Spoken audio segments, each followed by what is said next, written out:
Babes, welcome back to our channel. My name's Chasity. And my name's Hannah, and today we're going to be doing part 2 of the video that we previously did on our channel where we read bad reviews of our favorite books, but today we're doing all Tarryn Fisher books. So let's just jump right into it. Very exciting.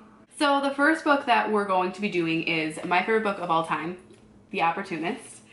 And this review comes from a girl named Katie, and she says, "The Opportunist is the perfect example that demonstrates that every reader is different. I feel kind of bad because I'm about to bash a book that quite a few of my Goodread friends who I have many favorite books in common with absolutely loved, and I hated it. This was almost immeasurably awful. Can I give 0 stars?" Ouch. I know. I read the entire thing with the exception of the last 3 or 4 pages of the epilogue because at that point I just couldn't hate the heroine anymore. I've spoken about this before, that literally She's the worst. But I love it. her. Yeah. I didn't want her to have a happy ending, so I didn't want to read about it if she did. Again, She hated it that much that she didn't want her to have a happy ending. I mean, we've also talked about the fact that I really don't feel like there is a happy ending. There's not, no. Just because they end up together does not mean that there's a happy ending. Oh, by the way, spoilers, sorry. I love character-driven books, same. And though I can admit The Opportunist is a total character-driven book, I can't remember in my reading history a character-driven book where I've actually disliked the heroine and the hero more. Both Olivia and Caleb, and not to mention pretty much every other character within this book except maybe Noah, were selfish, horrible idiots. Forget Noah, alright? Oh, I like Noah. I know you like Noah. I don't care And like, about by the way, Noah. yes, they are all selfish and horrible. And that's what makes the book so incredible. Because and, like, unique. Yes, because it's like when else are you gonna find a book like that where literally every single character is horrible. Right. They're horrible people, but you root for them anyway. I don't want to knock too much on the author's writing ability because my biggest focus in this review, oh, she better not say anything about her writing ability, otherwise I'm gonna sue. The biggest review is the unbelievably unlikable characters, any of my classes. I feel the need to throw a shout out for the lack of flow. Rude. The bouncing back and forth from present and past is fine and can work, but not when there are huge gaping holes left in the plot. So this one, a lot of books are told with the past and present. Yeah. I don't find that confusing at all. No, and I guess I don't get see what gaping holes she's talking about. I think, okay, so this may just be me, but I think sometimes when people read a book, they really expect everything to be spelled out for them.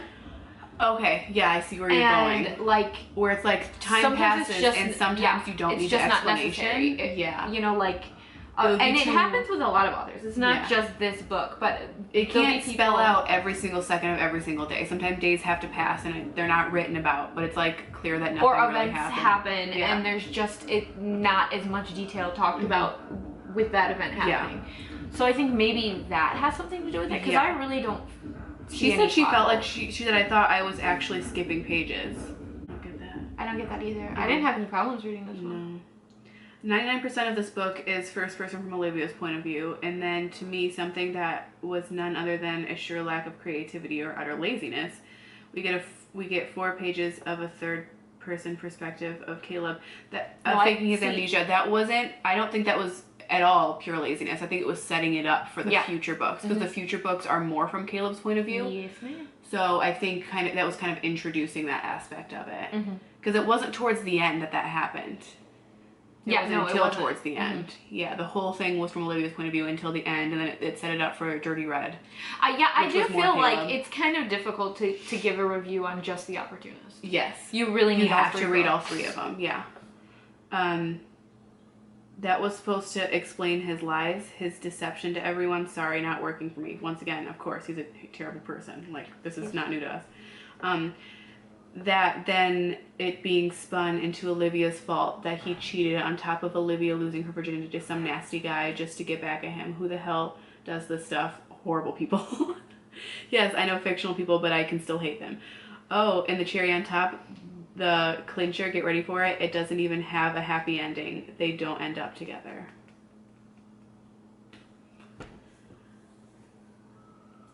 They don't. At the end of The Opportunist, they don't end up together. The end of The Opportunist is the single most heartbreaking thing that I've ever read. Mm-hmm. Two people who literally couldn't love each other more, who just realized that they can't be together because they are both awful people and they could literally destroy the entire world if they worked together. Seriously. And destroy everybody around them. It was heartbreaking and it was really hard. So yeah, I mean, I think everybody obviously is entitled to their own opinion. And like she said, books resonate different with different people. But I wish she had kind of talked more about, like, said some examples of how she felt like the story jumped around, because I don't get where she's getting that from. Yeah, I don't get that either. Because I don't think there was anything that was ever confusing about it. Taryn Fisher's a great author. She could, like, write my eulogy. I'm going to leave it at that. So the next one that we are going to read some reviews from is I Can Be a Better You. Yes. Love that one. We both did. Yeah, this one. And we both read it rather recently. Mm-hmm. So this review is by a girl named Missy. She said, how this book has such an amazing rating is beyond me. But anyone who is a psychological thriller, okay. That's what it says, yeah. Would dismiss this book quickly. First, let's start with the fact that nothing ever comes together, ever. The main points are never collected in the end for neat finish. I kind of can almost see where she's coming from with this, but I think it was intentional. In fact, I know it was intentional because she said before that it was intentional, because it's still an ongoing story. Like, there was no ending to the story. If you, once again, spoiler alert, if you read the book, you know that it's a true story. Yeah. And it was her life, and her life is still ongoing. So, that's, I think, was the favorite part to me, was that that was all real. Yeah, and the thing is that even if you don't know that, like, even if you're just going into this organically, I still think this was a very unique psychological thriller. It was so different than anything that I've ever read. I can see where she's coming from, but I just don't agree. Yes, exactly. Because I really, really enjoyed it. Because the thing is that even when you are a fan of psychological thrillers, they can get really different. Yeah, well, like, this is different. Yeah, and usually they can be very formulaic, and this one was not formulaic, which I appreciated. It starts to get dry. This whole video is just going to be us defending Taryn Fisher, because she can do no wrong in our eyes. So she said, number 1, Fig thinks that Mercy is her reincarnated unborn child and never actually acts on any of the impulses. Wasn't that the entire reason for this book, Fig to take Mercy, her daughter? Fig never actually does anything. Yeah. I don't see why that's a bad thing. I don't either. Again, a new take, because the thing is, I've read so many, and they can get really, like, the same thing over and over. You start to suspect who it is. Yeah. And that just... Like, I didn't know how that was going to end, and she said, number 2, Darius is a crazy, but his stories never finish either. What happens with the lawsuit? What was the point of telling Fig and Jolene's missing wallet and the wiring of money while they were in France? I honestly thought he was going to use Fig to pay off the lady that was suing him. So he just disappears and goes where? No, I definitely think... I think the part about Fig wiring them money was to show... That she is so gullible? Yeah, that she's just so... Like, she'll run and jump and do whatever for them. Yes, to keep them on her side.